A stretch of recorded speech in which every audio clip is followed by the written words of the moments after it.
नमस्ते, म वासुदेव घिमिरे, संयोजक नागरिकता खोइ अभियान। हामीले विगतमा धेरै समय लगाएर नागरिकता विधेयकका सम्बन्धमा जोडतोडका साथले आवाज उठाएर नेपालमै बसेर यसका लागि काम गरिरह्यौँ। धेरै पोलिटिकल लिडर्सहरूसँग संवैधानिक समितिहरूमा पत्रकार र नागरिक समाजहरूलाई, बुद्धिजीवीहरूलाई नागरिकताको निरन्तरताले नेपाललाई के फाइदा पुर्याउन सक्दछ, गैर आवासीयहरू नेपाललाई असाध्यै माया गर्दछन्, विश्वभरि छरिएर रहेका गैर आवासीय नेपालीहरू ज्ञान, सिप र अर्थ लिएर नेपाल फर्किनेछन् र नेपालको विकासमा, अर्थतन्त्रमा कोसेटुङ्गा हुनेछन् भनेर अभियान चलाएर बसिराखेका छौँ। अहिले नेपालमा सत्ता परिवर्तन भएको छ, इलेक्सन नजिकै आइराखेको छ। यो नेपालीहरूका लागि, स्पेसली गैर आवासीय नेपालीहरूका लागि एकदमै महत्त्वपूर्ण समय हो। त्यसकारणले गर्दाखेरि अहिले विदेशमा रहेका नेपालीहरूले मताधिकार प्रयोग गर्न पाउने संवैधानिक अधिकारबाट वञ्चित गराइँदैछ। यस्तो महत्त्वपूर्ण विषयमा हाम्रो अधिकारहरूलाई कुण्ठित गराउने, हाम्रो मत आउँदो इलेक्सनमा नपरोस् र सही मानिसहरू नछानियोन् भन्नका निमित्त हामीलाई प्राप्त भएको मताधिकार जुन संविधानले सुनिश्चित गरेको छ त्यसबाट वञ्चित गराउने काम नेपाल सरकारले गरिराखेको छ। शिक्षा मन्त्रीले हिजो एउटा बैठकबाट निक्लेर भन्नुभएको छ, विदेशमा रहेका नेपालीहरूले अब मतदान गर्ने अधिकार यो इलेक्सनमा प्राप्त गर्ने छैनन्। त्यसका लागि तपाईहरू जे गर्न सक्नुहुन्छ गर्नुहोस्, आवश्यकता परे आन्दोलन पनि।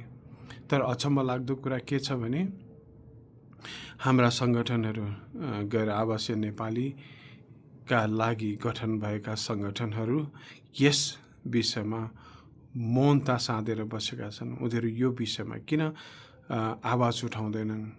आश्चर्यजनक कुरा हो। हाम्रा अधिकारका लागि लड्छु भनेर हाम्रो मतले अधिकार प्राप्त गरेर निर्वाचित हुनुभएका पदाधिकारीहरू, त्यसमा पनि 2 प्रेसिडेन्टहरू एकसाथ मिले भनेर भनिराख्नु भएको छ। सङ्गठित हुँदाखेरि पनि हाम्रो अधिकारको लागि आवाज नउठाउन सक्नु अचम्म लाग्ने विषय हो। अर्को अचम्म त के लाग्दछ भने केही दिन अगाडि मात्रै प्रधानमन्त्रीको अगाडि बसेर हामी मिल्यौँ, अब राम्रोसँग गैर आवासीय नेपालीहरूका लागि काम गर्नेछौँ भनेर वाचा गर्नुभएको। त्यसपछि प्रधानमन्त्रीले दिनुभएको अभिव्यक्ति सुन्दा उहाँहरूले आफ्ना अधिकारका लागि केही पनि कुरा राख्नु भएको रहेन रहेछ भन्ने पुष्टि हुन्छ। एकदमै इम्पोर्टेन्ट अहिलेको यो अन्तरिम सरकार जुन नागरिकको सरकार छ, यो नागरिकको सरकारले गैर आवासीयहरूका केही अधिकारहरू अहिले नै पुरा गर्न सक्दछ। त्यसको महत्त्वपूर्ण एउटा विषय चाहिँ हामीले प्राप्त गरेको विदेशमा रहेर विदेशमै बसेर मत दिने अधिकार हो। त्यो संविधानले सुनिश्चित गरेको छ। यसका लागि आवाज उठाउनु अत्यन्तै आवश्यक छ र त्यो गर्नु पनि पर्दछ। तर अर्को महत्त्वपूर्ण विषय के थियो भन्दाखेरि विगतमा गैर आवासीय नेपालीहरूले गरेका संवैधानिक त्रुटिहरू, जसका कारणले हामीले गरेका केही क्रियाकलापहरू कानुनले वर्जित गरेको थियो। जस्तो कि नेपालमा जग्गा जमिनको खरिद बिक्री, ब्याङ्क एकाउन्टदेखि लगायत कम्पनी, नेपाली नागरिक सोचेर हामीले खोलेका कम्पनीहरू अवैध हुनेछन्, त्यो गैर कानुनी हुनेछन्। अनि 2016मा अधिकांश गैर आवासीय नेपालीहरूले नेपालको मायाका कारणले गर्दाखेरि एमआरपी लिनुभएको छ।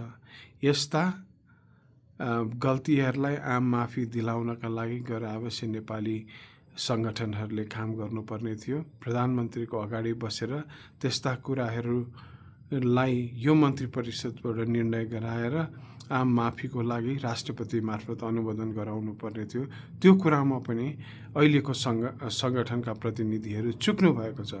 त्यसकारणले गर्दाखेरि आउनुहोस् हामी सबै मिलेर हामीले प्राप्त गरेको विदेशमा बसेर मतदान दिने अधिकारलाई सुनिश्चित गराउनलाई अहिलेको सरकारलाई प्रेसर दिनका निमित्त विदेशमा रहेका सम्पूर्ण नेपालीहरूले आआफ्नो तर्फबाट सामाजिक सञ्जालबाट हुनसक्छ, सामाजिक सञ्जालबाट चिनजानका कुनै पोलिटिसियन्सहरू छ उहाँहरू मार्फत अथवा प्रधानमन्त्रीलाई सिधै फोन गरेर हाम्रो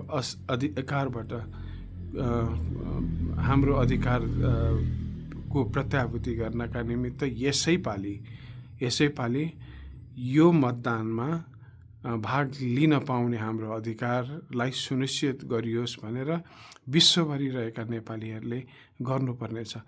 अर्को इम्पोर्टेन्ट कुरा, हामी निर्णायक हौँ। तपाईँ हामीले बिर्सिनु हुँदैन।